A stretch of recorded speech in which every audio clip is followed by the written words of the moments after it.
안녕하세요.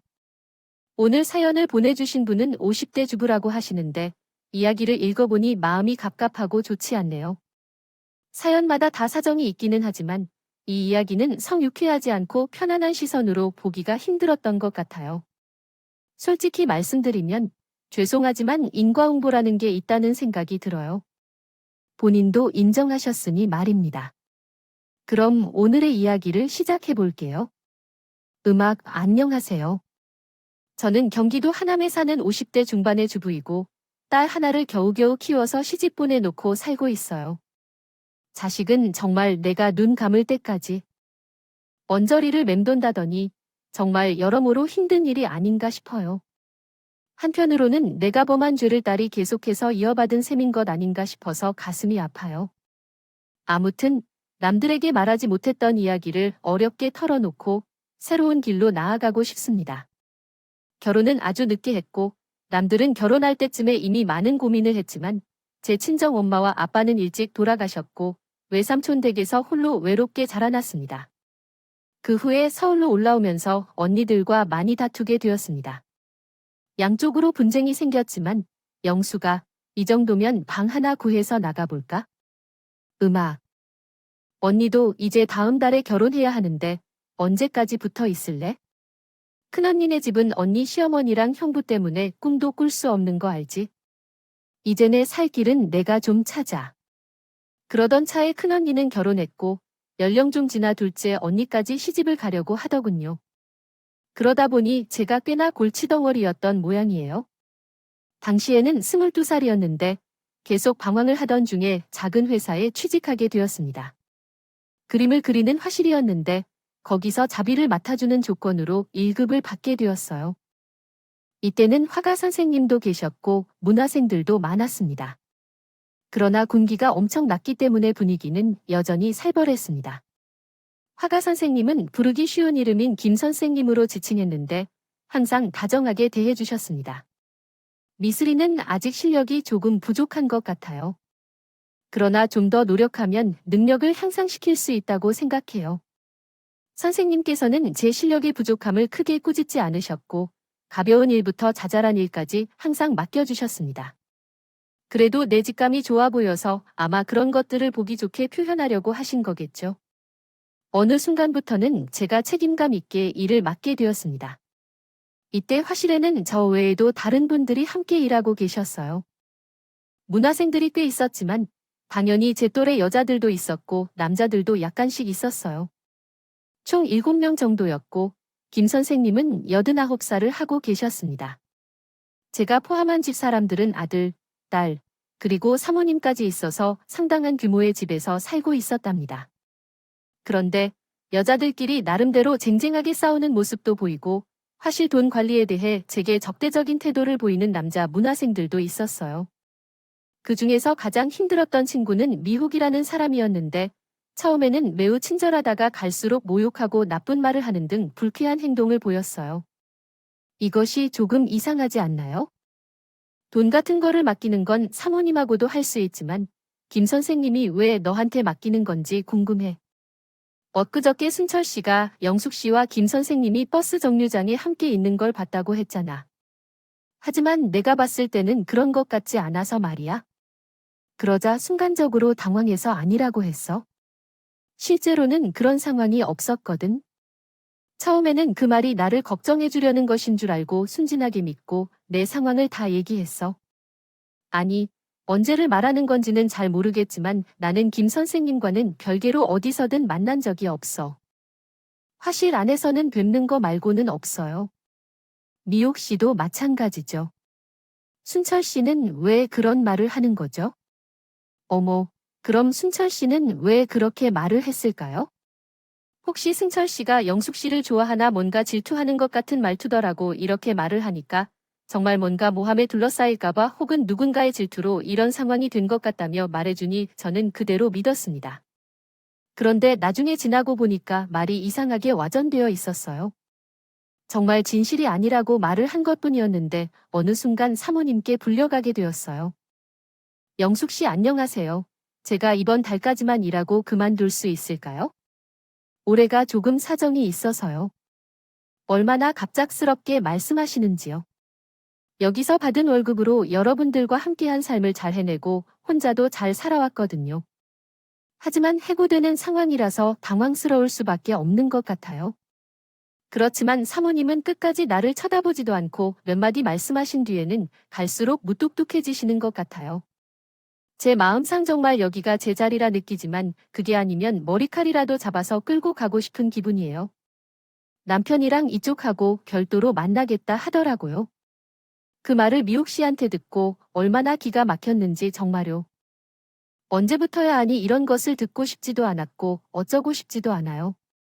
그런데 명숙 씨, 그것을 아세요? 머릿속이 너무 혼란스러웠어요. 사모님이 갑작스럽게 저를 이렇게 몰아가시는데 뭘 어디서부터 듣고 아시는 건지 모르겠었어요. 저도 약간 억울했던 게 미옥 씨가 들었다던 그 말은 사실이 아니에요. 순철인지 뭐인지한테 들었다는 말도 전혀 사실이 아니에요. 단지 조금은 저도 찔리는 부분이 없지 않았어요. 하지만 그걸 연애하는 사정이라고 부르기는 조금 애매하지 않을까요? 제 집에 선생님이 따로 찾아와서 가르쳐 주시고 그림을 봐주신다고 해서 보여드렸고 그 정도뿐이었거든요. 아무도 그 상황을 목격하지 못했지만 모두가 이 순수한 상황을 의심하고 있었어요. 뭔가 말하고 싶었지만 사모님은 전혀 관심조차 주지 않겠다는 태도로 굳게 참고 있었답니다. 영숙 씨, 우리 남편이 이런 말하기는 좀 그렇지만 여자 하숙생이 집에 들어온 적이 한두 번이 아니야. 나는 애들 때문에 그럭저럭 참고 살고 있지만 영숙 씨, 만약 아이가 생기면 어떻게 할 거야? 나는 집안 사정 때문에 이 사람과 헤어질 일이 없어. 내가 몰라서 같이 살아주는 줄 알겠어? 점점 사모님은 서슬이 퍼런 이야기만 해대기 시작했어요.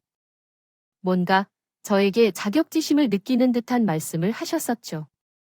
너무 답답하고 마주하기 어려워서 자리를 피하고 싶었지만 사모님은 끝내 제 손목을 거칠게 잡아채시고 놓지 않으며 계속 말씀을 이어가셨어요. 당신, 한번 그렇게 놀다가 버려지면 끝이야. 고운 나이에 그렇게 사고 싶어? 친정엄마는 안 계시는데 왜 그렇게 인생을 살아가는 거냐고? 왜 정신을 못 차릴까?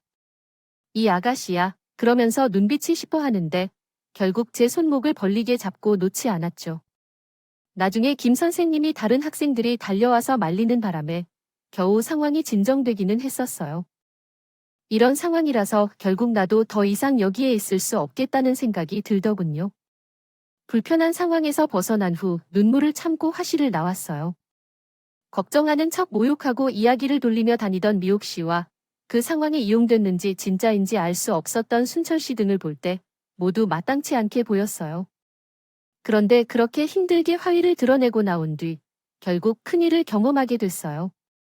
사실은 미리 예견된 것일지도 모르지만 그때는 너무 강력하게 싸우고 반항하다가 그런 일들을 견뎌야만 했는지 몰라요.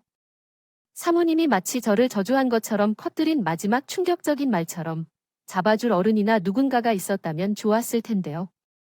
좀 달랐을까요? 제게는 늘 진짜로 정말 무섭기만 했던 언니들만 있었고 엄마는 돌아가셨고 아버지는 머나먼 병원에 홀로 계셨으니까요. 그러다가 겨우 독립하고 떨어져 나와 혼자 꾸린 생활에서 저에게 손을 뻗어준 어른의 손길 그리고 이성으로 느껴지는 사람을 처음 겪어보니 그때 분별이 잘 안 된 게 맞는 듯해요. 아무튼 다 자르고 사실만 말하자면 저는 어느 작은 병원에서 아기를 낳게 되었어요. 아무도 축복해주는 사람 없이 아무도 저를 돌봐줄 사람도 없이 그렇게 홀로 쓸쓸하게 아기를 낳게 되었답니다. 어쩌다 상황이 이렇게 급진했냐고 생각하실 수도 있어요. 사실상 솔직히 이야기하자면 나도 어린 나이에 쓸쓸해진 것은 사실이야. 주로 나도 많은 후회를 하며 살아가고 있어. 예전에는 화실에 다녔을 때 김 선생님이 나를 좋아해준 것이 맞지만 항상 의심하고 괴롭히던 사모님 때문에 힘들었어. 영수가 나는 도저히 이 사람과 살 수 없어. 예전부터 여기 인문학 세계만을 취급하면 정말 죽일 듯이 나를 노려보고 맨날 괴롭히는 거야? 너도 알잖아. 벌써 여기 남자들만 천지이니까 너 같은 젊은 여성은 미옥씨에 순영 씨 정도가 있을 뿐 예전에 어떤 사람이 모두 쫓아내 버렸다는 얘기를 들었을 때 사실 저도 어쩌면 조심스럽게 다가가야 할지도 모르겠어요. 하지만 제게 있어서 김 선생님은 나이가 12살 차이가 나고 한창 어른으로 느껴졌으며 키도 크셨고 당신 무척 완성된 어른 같은 이미지가 강했습니다. 어깨에서도 자신을 잡아가시는 것 같았고 경제적으로도 여유로워 보였고요. 단지 결혼 생활이 너무 어려워서 작업이 잘 안 된다고 하신다는데 나 역시 존경하는 마음이 있어서 흔들렸던 것 같아요. 사실 사람들이 추측했던 상황과는 전혀 다르게 제와 김 선생님 사이에는 또 다른 일들이 벌어지고 있었습니다. 연결고리가 있기는 했어요. 그 자체는 진실이 맞지만 단지 그들이 생각했던 경로가 틀렸다는 거예요. 하지만 결국 결론은 저는 마치 징벌처럼 당시에는 우리의 소중한 결실이라고 생각했던 임신을 하게 된 것이에요. 이 사실을 알릴 때쯤 김 선생님은 이미 저와 연락이 잘 되지 않았을 때였고 사모님이 시뻘건 눈을 하고 도살인 그 집에 찾아가서 알릴 수가 없었어요. 결국 어찌든지 그 앞에 살던 슈퍼 아주머니를 통해 뭔가 말을 해보려다가 충격적인 사실을 듣게 되었어요. 아이고, 어쩌자고 그리 된 거야 세상에, 아가씨처럼. 꽃다운 나이에 무슨 얘기를 하는 거야? 사실 사모님의 말은 틀린 게 아닌 것 같아. 내가 볼 때도 재작년쯤임 임신하고 나갔던 여자분을 본 적이 있는데 그때도 사모님은 들떠서 난리를 치더라. 하튼튼 이 여자들이 피를 말릴 정도로 가정을 꾸리면서 연약한 여자들을 어쩌려고 하는 거야? 그런데 아가씨는 정말 난처하게 되었네. 응, 그 아주머니는 일반적으로 늘 더 신경 써주시던 분이었었는데 마지막으로 불태운 배를 안고 찾아왔을 때 눈이 동그래지고 있었어요. 그렇게 손을 달달 떨며 초반에 제 입도 못 여시다가 예감이 좋지 않았어요. 역시나 이런 이야기를 듣고 나니 찾아오지 않고 냉랭하게 대하는 김 선생님에 대한 확신이 생기더군요. 결국 이 사람은 무서운 사모님의 말 그대로의 인간이었구나 하는 슬프고 불편한 진실을 말이에요. 슈퍼 아주머니는 정말로 저를 안타까워하시는 것 같았는지 제게 챙겨 먹으라고 계란이랑 미역 같은 것을 손에 잡히는 대로 비닐봉지에 담아주셨어요. 그것을 갖고 작은 단칸방 집으로 들어오려 할 때 얼마나 울음이 나던지요. 버스 안에서 창밖을 보며 생각이 얼마나 많이 들었는지 모르겠어요. 어쨌든 여기저기 기댈 곳이 없었고 나중에 아기를 낳고 집주인 아줌마와 함께 들어온 것을 알고 그때 어쩔 수 없이 제 작은 방으로 와 있던 큰 언니가 약간 돌봐주셨어요. 언니는 그 당시 무시무시한 남편 때문에 폭력적이고 힘든 상황에서 도망와서 여기 와 있었어요. 그러나 한편으로는 언니가 그때 했던 말이 마음에 남아서 아기를 재우고 밤새 별을 보며 멍하니 있던 그날 울음이 와서 터져 흘렀었어요. 영수가, 너 말이야. 아기가 누구의 아이인지 모르는 게 아니야? 아니면 알고 있지만 말을 하지 않는 걸지도 몰라. 어쨌든 너와 나 둘 다 참으로 행복해야 하는데. 그러나 말이야, 그 아이에게는 그런 삶을 물려주지 마세요. 나는 아이가 나아질 것이라 생각하지 않아요. 형부여, 무섭기도 하고 같은 삶을 살게 될까 봐 두렵네요. 나아질 거예요. 너는 이미 나왔으니까 아름답게 잘 키워줘. 아마도 나는 아이를 한 번도 낳아보지 않을 것이고 이모가 되어 이게 무엇인가 싶네요. 언니, 그 헛소리 같은 말은 특별히 어떤 것을 전달하고자 하는 건 아니었지만 제 가슴을 굉장히 아프게 만들었어요. 그 이후로 저도 굉장히 서툴렀지만 엄마가 된 저는 힘들게 딸을 키우기 시작했어요. 돌이 지날 무렵까지는 큰 언니가 왔다 갔다 하면서 봐주었고 시간이 좀 지난 후에 언니도 어느새 아이를 가진다니은 가지게 되었어요. 그치만 아이를 갖지 않을 거라고 했는데 결국 새 아이를 낳고 키우게 되는 삼남매의 엄마가 되었죠. 항상 티격태격한 형부와 함께 그 동네에서 여전히 살고 있지만 어쨌든 저는 그 후로 제 길을 찾아야 했어요. 어린이집에 다니는 게 아니니 앉을 곳이나 먹고 그런 것도 없는 서울에서 완전 구석에 있는 촌동네에 있으니 어디 다니기도 어려웠어요. 시장 같은 데 나가서 장사하시는 할머니에게는 눈치를 봐가면서 함께 반찬을 가져오게 되었죠. 팔 때나 아이가 올 때 사고를 치면 할머니께서 늘 머리를 쥐고 빌곤 하셨어요. 할머니, 죄송해요. 아이가 밥도 없어서 부탁합니다. 이번 주까지만 일하게 해주세요 라고 하면 감동받으신 할머니도 있어 보이시고 봐주셨던 거예요. 그러면서 아이를 키우며 시장에서 시간을 보내다가 조금씩 방을 늘려가다가 옆 동네로 이사를 가게 되었어요. 여전히 작고 빛이 잘 안 들어오는 반지하였지만 전보다는 넓어지면서 살기가 좋아졌어요. 우리가 그 아이를 키우게 되면서 우리 딸은 한 동네에서 초등학교부터 중학교까지 다녔습니다. 그리고 고등학교까지 나왔어요. 우리 딸 수진이는 살면서 몇 번이고 저에게 아빠가 누구야? 라고 물었어요. 어릴 때는 이런 부분을 적당히 감출 수 있었지만 성숙해지면서 더는 애둘러 이야기할 수 없게 됐어요. 아빠는 이미 돌아가셨거든요. 그래서 엄마 혼자 수진이를 키워왔어요. 아버지와 헤어진 뒤 얼마 안 되어 돌아가셨거든요. 그래서 너에게 아빠 이야기를 할 수 없었던 거야? 그러나 정말 희한한 일이 있었어요. 딸아이를 혼자 키우다가 고등학교 2학년쯤 되었을 때 그런 얘기를 해주면서 나 또한 잠깐 궁금해졌어요. 살면서 속으로 떠올려 보지 않았다고 하면 그게 거짓말이라는 사람이 김 선생님이셨어요.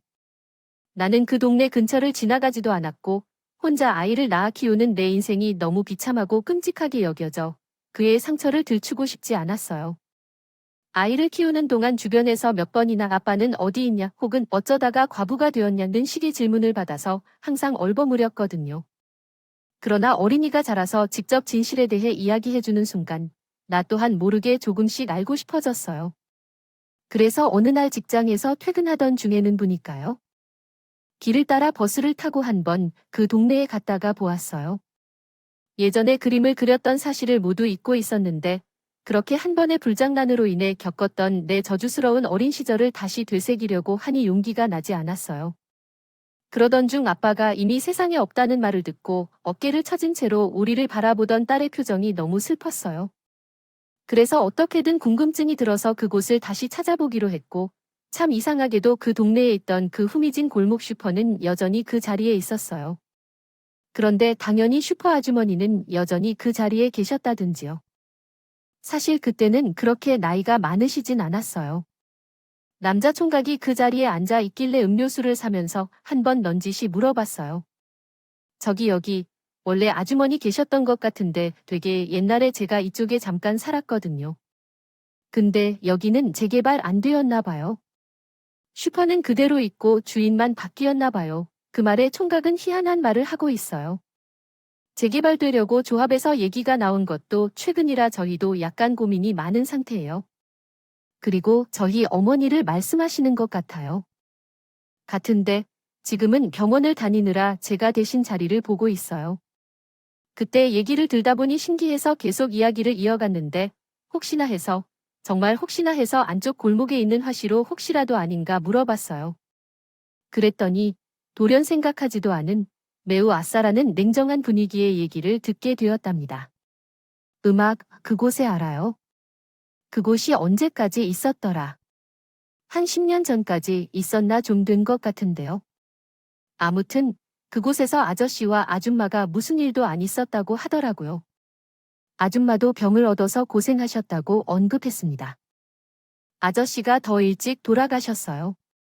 들었더니 사모님은 그 후에 큰 병을 얻어서 고생하셨고 김 선생님은 무슨 일 때문인지 정확히 모르지만 이미 세상을 떠났다고 들었어요.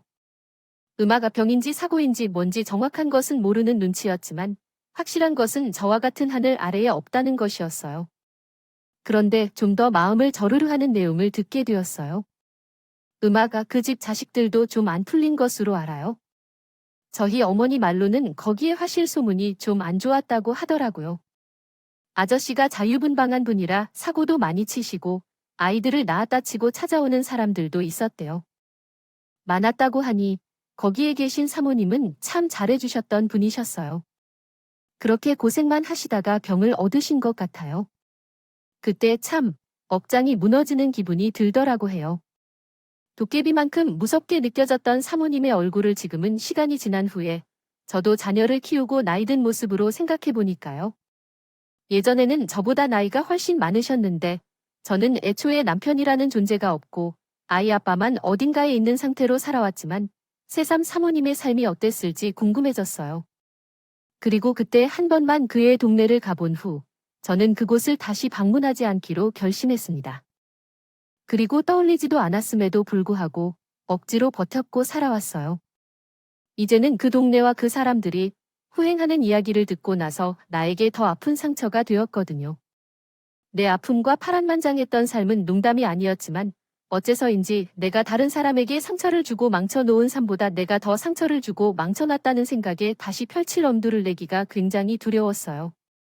웬만하면 그냥 바닥 아래로 꽁꽁 묻어두고 다시는 표면 위로 올라오지 않길 바라는 쓰레기 비닐처럼 그렇게 나는 잊고 살고 싶었고 실제로 그랬기도 했어요. 하지만 말이에요. 삶은 정말 쉽게 잊혀지지 않고 반드시 어딘가에서 무엇인가 부딪히는 그런 힘이 있어요. 살아가는 동안에 반드시 자신의 진면목을 직시하게 만드는 그런 것 같아요. 이미 혼자 아이를 키우며 각종 다양한 대우를 받으며 슬픔을 겪으며 죄를 속상했다고 생각했어요. 그것이 지나치게 오만한 생각이었을까요? 결국에는 저 막다른 골목에서 다시 스스로를 마주하게 되었어요. 그렇지만 너무나도 잔인하게 느껴져요. 닥칠 일은 다 내게 닥칠 일인데 왜 나를 가장 아프게 하는 책임을 이야기할까요? 제 딸은 몇 년 전에 결혼을 했어요. 풍족하게 키운 것은 아니지만 그래도 할 수 있는 교육은 다 받았고 언제나 저에게 다정하게 마음을 적시는데 그렇지만 참으로 아름답게 자란 딸을 사회로 배출했어요. 이제 일단 결혼을 하기로 했는데 나이는 이미 20대 중반을 넘어선 저는 나쁘지 않을 것 같았어요. 그러나 결혼이 계속 늦어지고 있고 예비 시아버지는 저희 딸과 8, 8 차이가 났는데 사실 절박한 건 우리 딸이 아니었는데 서둘러서 약간 안쓰러운 기분이 들었어요. 그래도 공식적인 상견례도 하고 정감이 가는 집에 시집을 보내게 되니 매우 기묘한 느낌이었답니다. 그러나 하나 짚고 넘어갈 점은 하나. 종종 이혼은 부부가 서로 잘 안 어울리거나 생활 패턴이 맞지 않는 등의 이유로 발생하는 경우가 있습니다. 걱정스러운 일이 있었거든요. 음악 소리가 나는 가운데서 바로 신혼집으로 바로 보내주는 게 아니라 시댁에서 2년 정도를 살게 된다는 내용이었어요.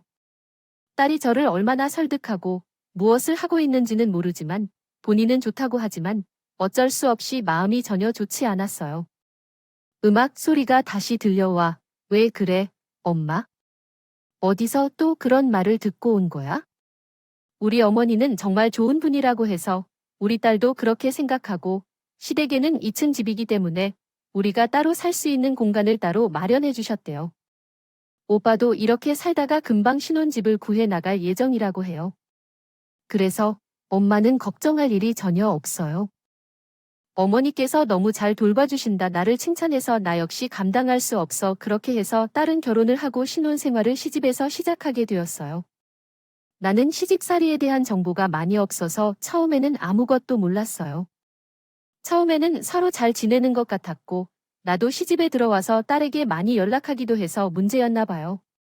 하지만 얼마 지나지 않아 딸이 임신하게 되었고 조부모인 나도 꾸준히 방문하며 상황을 알게 되었어요. 수진아, 몸이 안 좋은 건 아닌지 왜 얼굴색이 그래? 음식은 잘 먹고 있나? 저도 임신했던 시절이 생각나면 얼굴이 어둡고 표정이 영 움푹해지는 것 같아요. 딸의 어두운 모습을 보니 마음이 무거웠어요. 다른 사람의 말이나 일들이 어려운 것 같고 기운이 없어 보일 정도였어요.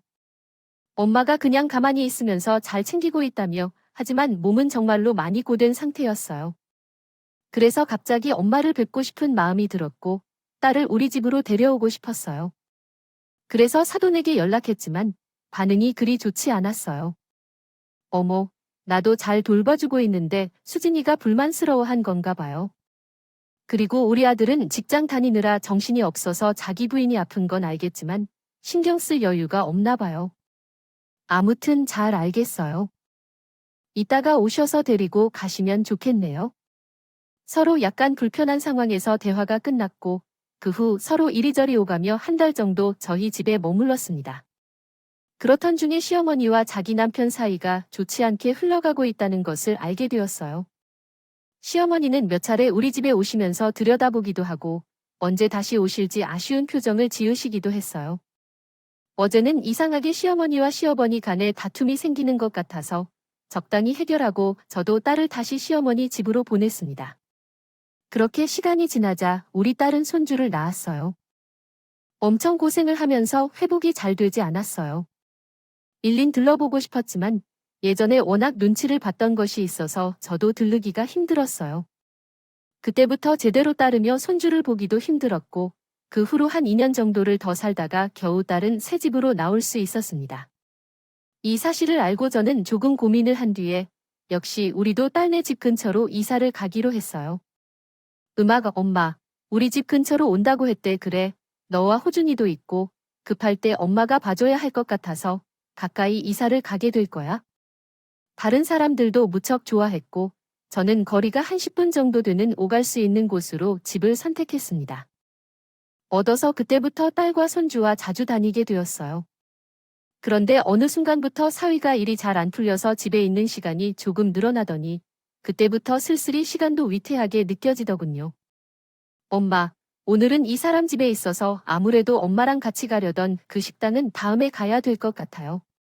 한눈에 봐도 딸이 제법 사이에 눈치를 보고 있음이 느껴지더군요. 예전부터 저도 늘 언짢은 감이 있었고 사위의 행동도 딱히 마음에 들지 않았어요. 하지만 돌아보니 그래도 제가 이러면 안 됐는데 공연하게 오지랖을 부린 것 같더라고요. 이 일로 사위와 저의 관계는 완전히 틀어져서 딸네 집에 들라닌 것도 제 마음대로 할 수 없게 되었습니다. 자네 요즘 일이 없는 건가? 그렇게 해서 우리 수진이랑 호준이는 어떻게 먹여 살릴지. 그러나 제대로 직장 생활을 하고 있습니다. 이 말에 곧장 사위가 나를 서서 받아쳤습니다. 결혼한 이래 한 번도 정면으로 부딪혀 본 적이 없는 저와 사위는 전례 없는 큰 싸움을 하게 되었습니다. 장모님, 제가 다 알아서 할 일입니다. 제 머릿속엔 충분히 생각이 많습니다. 아무래도 장모님의 말씀처럼 처자식이 있는데 이렇게 계속 있어도 괜찮을까요? 그런 얘기는 구제하지 않는 게 좋을 것 같습니다. 저는 제대로 화가 나고 집에서 너저분한 모습으로 있던 사위는 똑같이 치우도록 건드렸다고 생각한 건지 이날따리야 아무리 말려도 되지 않는다고 해도 이 싸움의 불길이 잘 잡히지 않았어요. 결국 서로 상처만 진득하게 입은 채 저는 이 집을 나왔고 얼마 지나 딸로부터 싫은 소리를 듣게 되었어요. 엄마, 대체 왜 그런 거야? 내가 이 사람 볼 면목이 없잖아. 우리 시어머니가 매사 그런 식이라서 내가 이 사람이라 얼마나 싸우는지 알아? 그런데 엄마도 똑같이 하면 어떡해? 매일매일 이 사람이랑 살아야 하는 나는 어떡하라고. 딸 역시 저를 원망하는 모습을 보이니 여러모로 진짜 실수를 했다 싶어져도 머쓱해졌던 것 같아요. 그래서 몇 번째 사람에게 이런 상황을 풀어보고자 했으나 단호히 삐거나 거스르는 듯 전혀 전화를 받지 않아요. 매우 속상하고 마음이 풀리지 않았지만 그런 과정에서 갑자기 예전에 알고 있던 직장 동료로부터 새로운 일자리가 제안되었어요. 자식을 그렇게 키워놔도 특별하게 큰 즐거움이 없다고 생각해서 여러 면으로 어려웠던 저에게 이런 제안은 새로운 것처럼 느껴졌어요. 저희 친척언니가 이번에 지방 쪽에 새로 오픈한 곳에서 일하도록 자격증이 있다고 해서 그걸 꺼내 두고 앉아있으면 도움이 될지 몰라서 그녀의 요청을 받아들이고 가보면 어떨까요? 이런 제안을 들으면서 저도 약간 후회스럽게 느껴졌고 이미 홀로 계신 것에 대해 걱정할 필요도 없는 것 같다. 어느 정도 먼 거리의 요양원에 있게 되었어요. 그곳에 기숙사가 있어서 숙소 문제는 모두 해결되었고 큰 문제는 없었거든요. 단지 딸의 상황이 조금 마음에 걸렸지만 딸 또한 제가 크게 개입하기를 원하지 않는 눈치라는 것을 알았어요. 이것이 참 서러운데 어쩔 수 없다는 생각이 들었어요. 엄마 미안해. 내가 좀 안정되면 연락할게. 요즘은 직장 이직을 준비하느라 너무 바빠서 집에 잘 들어오지도 않고 눈을 마주치기만 해도 요즘은 계속 다퉈요. 호준이는 너무 불쌍하고 나도 힘들어요. 이런 와중에 엄마가 오신다고 해도 별로 변할 것도 없어요. 내 인생, 내가 알아서 살아야지 어쩔 수 없어요. 이런 상황을 듣고 나도 꽤 어두운 마음으로 요양원에 가야 했고 거기서도 나름 적응했지만 업무가 꽤 바쁘더라고요. 잘 맞지 않는 직원들과의 관계로 인해 정말 힘들었던 와중에 내 나이도 얼마 안 남았는데 환갑이라니 비슷한 나이의 어르신들은 모신다는 게 참 무거워 느껴졌어요. 그런데 2해 정도의 생활을 정리하고 그동안 전화하던 영상통화로만 연락을 하던 딸네 집에 아주 오랜만에 방문하게 되었어요. 원래 살았던 작은 투룸에서 집주인에게 말을 해서 그 사이에만 세를 주었고 다시 올라갈 때 연락해 공간을 되찾게 되었어요. 다행히도 집주인의 딸이 잠깐 머물렀던 곳이어서 사정이 좋게 마무리되었는데 어쨌든 들어오자마자 예전에 만난 적이 없었던 딸과 손주를 만나니 여전히 미움이 남아있는 사위 생각도 나더라고요. 짐을 풀고 살림살이를 시작하면서 근처 시장에 가서 장을 보거나 반찬을 만들어 봤어요. 딸에게 따로 연락을 하지 않고 근처 집을 방문했는데 손주에게 만난 적이 있더라고요. 할머니다, 할머니다, 할머니예요. 토끼처럼 깡충깡충 뛰어다니는 손주를 보니 정말 귀엽더군요. 반창고를 내려놓고 현관에서 앉아 얼굴을 비비며 타이르니 들어가 보니 딸은 주방에 있던 참에 제게 놀라운 표정을 짓더군요. 어머, 언제 오셨어요? 한 달 정도 더 있다고 하지 않았어요? 라며 놀라움을 표현했지요. 그러자 저도 웃으며 반찬통을 식탁 위에 올려두었어요. 너희들이 그리워서 급히 한 걸음에 와 버렸어요. 그 집에 그대로 살 거고 엄마는 짐가방도 다 안 푼 채 여기 왔어요. 그런데 여기 시장에서 장 보러 가야 해서 급하게 남겨둘게요. 밥은 안 먹었겠죠? 빠르게 먹자. 그래서 하나씩 열어보다 제 기분 때문인지 모르겠지만 그걸 담고 나무를 정돈하는 딸의 표정이 너무 밝지 않네요. 그래서 얘가 또 사위랑 싸운 건지 아니면 뭔가 언짢은 일이 있는지 약간 신경 쓰였어요. 일단 그렇게 생각하고 식탁에 앉았고 그 사이에 한두 살 더 먹어버린 포동한 손주를 보니까 정말 너무 귀엽더라고요. 계란말이를 올려주면서 제가 한 입 먹으려고 하는데 옆에서 말없이 밥만 먹는 제 엄마를 두고 손주가 이상한 말을 하네요. 처음에는 내가 당연히 잘못 들은 줄 알았어요. 우리 집에 엄마 두 분이 계시다니. 할머니도 이쪽 할머니랑 땡땡동 할머니랑 두 분이시네요. 순간 너무 혼란스러워서 뭔 일이지 했는데 할머니가 얘기하는 걸 보니 제 친할머니랑 나를 얘기하시는 모양이었어요. 그렇지만 어째서 엄마가 두 분이시다는 건지 선생님을 혼동하신 건가 싶었어요. 어디 가서 그런 말 실수하면 안 돼요. 사람들이 놀라봐 보며 무슨 헛소리야 하겠어요. 이렇게 말하며 다시 한번 솔뜸의 딸인 저를 쳐다보셨어요. 그런데 딸은 제게 보여준 부분을 보고는 다시 손주를 한번 힐끔 보시더니 복잡한 표정을 짓는 것 같았어요. 아까부터 딸의 표정이 계속 좋지 않은 게 어디서든 아프기라도 한가 할 즈음에 다시 손주가 반박을 했다고 해요. 다른 분들이 이 말을 들었을 때 어떻게 느낄지 궁금했을 것 같아요. 제 손이 순간적으로 미끄러져 젓가락을 놓쳤고 그리고 손주의 눈을 다시 한번 응시했어요. 그녀가 왜 이런 말을 하는지 이해할 수 없었거든요. 아니요, 우리 할머니랑 우리 엄마 두 명이야. 엄마도 있고 그리고 저는 안방에도 엄마가 있어요. 순간적으로 제 얼굴에 많은 물음표가 떠올렸고 손주에게 계속해서 야단을 쳤어요. 이 녀석아, 대체 대답이 무엇인지 모르게 말하지 마. 그런 말을 계속해서 하면 할머니한테 혼나게 하겠어. 그럼에도 불구하고 제 자신도 그 이유를 찾으려 하며 안방 쪽으로 이동했어요. 모르게 시선이 간 순간 손주가 자리에서 벌떡 일어나서 뛰어가는 거예요. 진짜라니까 할머니도 봐봐 엄마. 맞잖아, 엄마 엄마. 이러면서 안방 문을 벌컥 열어버리는 거예요. 저는 너무 어이가 없어서 딸을 보고 한 소리를 했는데 왜 이렇게 답답하게 꿀을 먹은 벙어리 마냥 인상을 찌푸리고 있는 걸까요? 아니, 저 녀석 왜 저러는 거야 내가?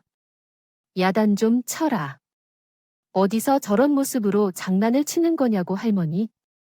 순간적으로 공기를 찢어놓은 듯한 날카로운 손주의 목소리. 손주는 안방에 있는 붙박이장을 발로 걷어차며 여길 보라는 뜻이에요. 어쩔 수 없이 의자를 미는 동작을 하고 일어났더니 딸은 계속해서 머리가 아픈지 얼굴을 보여주었고 숟가락을 떨어뜨렸어요. 손주의 장난에 맞서주는 것도 당연한 일이라 생각해서 우선 움직였고 알겠어 라고 말하면서 붙박이장을 열고 닫았는데요. 서둘러 열고 닫으려던 저는 한순간 숨이 멈춘 듯이 아주 천천히 그 속 내용을 계속 보며 문을 밀어 열어내야 했어요. 이 녀석아, 할머니가 훈련을 시켜줘도 손주의 성화에 견디지 못해 어쩔 수 없이 여러분. 그 장롱 미닫이문처럼 옆으로 밀면 열리던 그게 맞아요. 그 내용을 열었을 때 가장 먼저 마주한 것은 이불 같은 것이 아니었고 그보다 앞에서 밀려난 저와 나란히 눈이 마주치게 된 확실한 한 사람의 얼굴 때문에 제게는 그대로 기절할 지경에 이르렀습니다. 제가 숨을 죽이며 그 눈을 마주한 탓에 아무런 소리도 내지 못하고 그대로 털썩 주저앉게 되었어요. 한 4, 5초 동안 눈을 응시하며 그 사람을 바라보았는데 그 사람은 여성이었고 우리 딸보다 조금 더 어리게 생긴 한 아가씨였습니다. 머리카락은 땀에 젖어 이마에 손이 다 스쳐 있었고 어떤 것이 맺혀 있고 상기되어 있었다는 느낌을 주고 겁에 질린 표정으로 나를 바라보고 있었어요.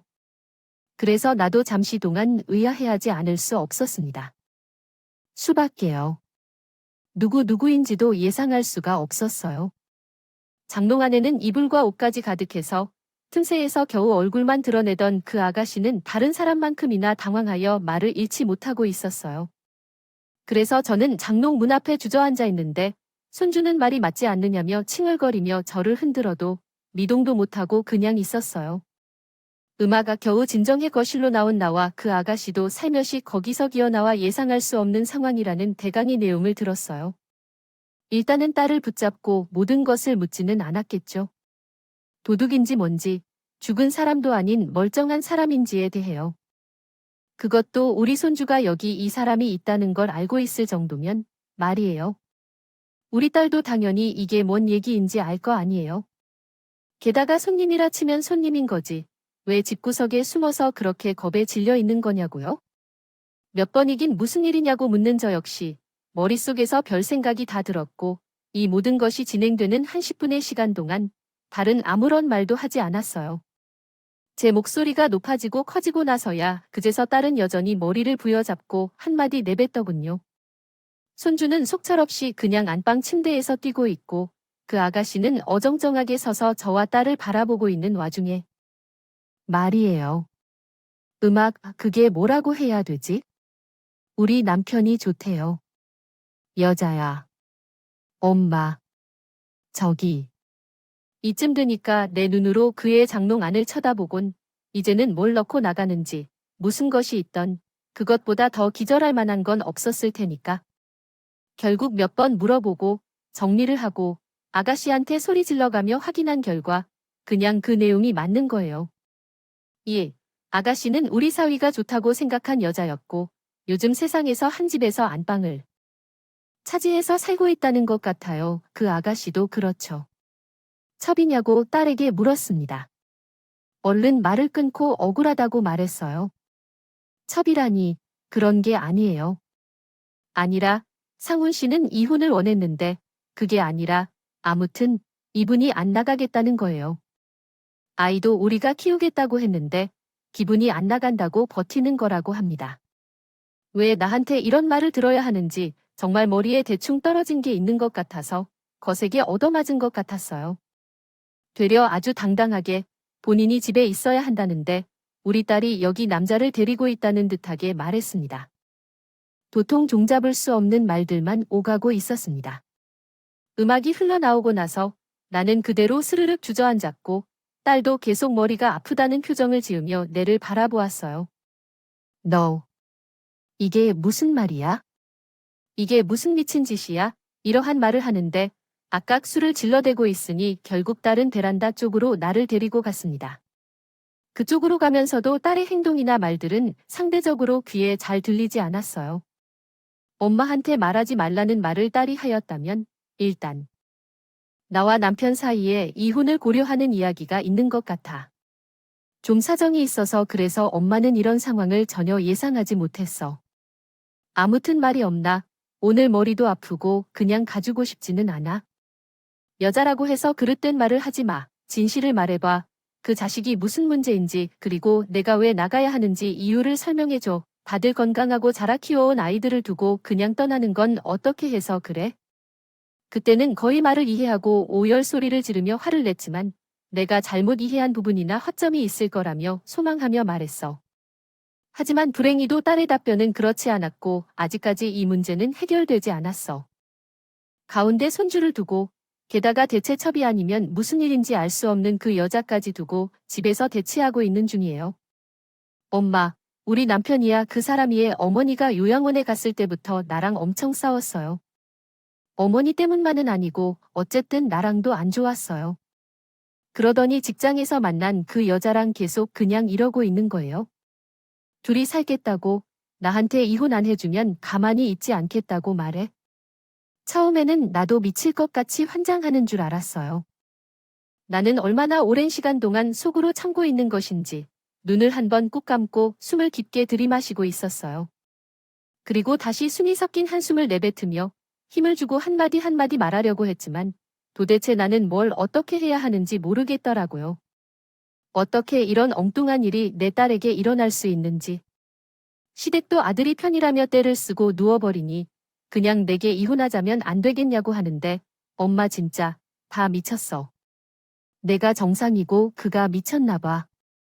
게다가 어머니는 그 여자를 불러다가 밥도 해먹였어. 진정며느리 취급을 하고 집에 와서도 나를 투명한 취급을 하더라고요. 근데 어떻게 해야 할까요? 호준이도 나를 떠났고 이 집에서 당장 나갈 수 있는 상황은 아닙니다. 경제적 문제도 있지만 그냥 나가면 이혼을 당할 것 같습니다. 게다가 호준이네 아무것도 모르고 아빠와 그 여자가 이 집에 있는 걸 그냥 멍하니 받아들이고 있어요. 하나하나 내용이 이렇게 기이한 말들 뿐인 건가요? 손주는 아직 어려서 그런지 사리 구분이 안 된다고 하지만 딸이 집에서 계속 버티고 있는 이유 중 하나가 손주 때문이기에 이젠 얘까지 미워 보이더군요. 호준이를 데리고 나오려 했어요. 근데 얘가 안 가겠다고 발악을 하고 오는 거야? 제 친할머니랑 아빠랑 그리고 언젠가 나타난 아줌마까지 다 이 집이 좋은데 왜 가야 되냐고 말이야. 저 여자 진짜 못돼 처먹은 거 있는 것 같아. 나 몰래 호준이를 데리고 에버랜드도 가고 아주 보란 듯이 내가 나가서 일하는 동안 날 엿먹였더라고. 제일 쓰레기는 남편이야. 나한테서 호준이 빼앗고 내쫓으려고 저 여자랑 셋이서 애 어린이집에서 빼와서 잘만 다녔더라. 들을수록 내용은 너무 끔찍하게 느껴져 제대로 있을 수조차 없었던 저는 대강의 내용을 다 듣고 있었어요. 그렇게 터덜터덜하여 집으로 돌아왔어요. 딸은 자기만 나오면 끝나는 이 싸움을 견딜 수 없다며 그의 집에서 버텨 있어요. 일어나든 자기가 죽은 인생이나 마찬가지라고 하며 남편의 마음을 돌려보겠다고 하는데 그것이 뜻대로 될지 모르겠어요. 저 또한 물 한 잔 마시지 못하고 대충 먹어가며 시간을 보내고 있어요. 친구들이나 아는 사람들에게 상황을 물어보기도 했지만 결국 모든 것은 제 딸의 결정에 달려 있었던 것 같아요. 이혼을 하고 나와야 할지 계속 버티어야 할지 결정해야겠네요. 아직도 사위의 얼굴을 못 만나고 있어요. 제 상태야. 딸은 엄마가 불만을 표현하면 안 된다며 이상한 고집을 피우고 있어. 나는 이런 말하고 싶지 않았는데 권태로워 보이지만 전부 엄마 때문이야. 그때 엄마가 그 사람에게 무슨 말을 해서 내와의 관계가 망가졌어. 집에도 들어가지 않고 그 여자 품에 갇혀 살던 것을 데려와 들어왔다고 내 이야기를 듣지 않고 공손하지 못하다면 이혼하자고만 말해. 나도 참 답답하고 어떻게 해야 할지 모르겠어. 엄마 없이 내가 해결할게. 이러한 상황은 아무리 물어봐도 나는 앞으로 이끌고 가지 않을 거야. 딸은 그냥 멍청하게 살고 있지. 내가 뭐라 해도 듣듯이 하지 않고 지금은 전화해도 한 번에 한 번씩 얼마나 이야기를 해도 들어주진 않아. 한글 문법과 논리적 문맥을 유지하기 위해 텍스트를 다시 작성하였습니다. 번정도 수준으로 밖에 받아들일 수 없어요. 그러니 살아도 사는 것 같지 않고 딸의 얽힌 실타래가 제 짐과 죄로 느껴져 너무너무 괴로운 일상 속에 있습니다. 그런데 사람 일이 참 서글퍼서 웃는 것 같아요. 생각의 굴레라는 것이 한참 돌아다녔는데 계속해서 어딘가로 따라 올라가 보면 결국 어딘가에서 개운치 못하게 부딪히는 지점이 있어요. 바로 제 젊은 날 그리고 딸을 낳게 된 경이든 많은 것들을 다시 생각해보게 되는 거예요. 제가 짊어졌던 것이 너무 무거우니까 그런 것일까요? 딸을 키우며 살아오는 그 어려운 날들. 나름대로 그래도 그만한 고생을 했으니 나름대의 속죄를 했다고 생각했어요. 음아가 특별히 딸을 낳고 김 선생님 집으로 데려간다던가 협박하는 일 없이 죽은 듯이 살아왔으니까요. 그런데 이렇게 거칠게 인생이 나를 조여오는 것을 느끼니 아직도 내가 갚아야 할 죄의 무게가 많이 남아있나 봐요. 음아가 당사자인 나 자신이 아닌 내 목숨 같이 보살필 생각으로 키워온 딸이 그런 상황을 겪고 있으니까 말이에요. 세상살이가 참 무서운 것 같아서 남편의 외도로 마음이 상하고 어딘가 미쳐버린 딸을 보면 옛날에는 제 정신이 아닌 듯 했던 그날의 사모님의 표정들이 떠오를 때가 있습니다. 그래서 누가 크게 지적해주지 않아도 제가 혼자 모든 잘못을 책임져야 한다고 생각하고 있습니다. 그것을 잘한 짓이라고 결코 생각하지 않고 죄를 지었다고 생각합니다. 하지만 그것이 꼭 이어져야 했을까요? 왜 딸이 그토록 무거운 짐을 짊어져야 했을까요? 이런 생각을 하지 않을 수가 없습니다. 또한 별개로 떨어뜨리고 싶으면서도 현실에서 벗어나지 못해서 괴로워하는 딸을 보면 제 엄마가 저지른 잘못 때문에 딸이 형벌을 받고 있는 것 같다는 생각이 듭니다.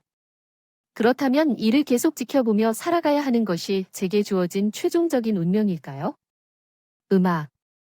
저도 제 주제를 알아요만 계속해서 이렇게 살아야 한다는 것이 막연하게 느껴져요.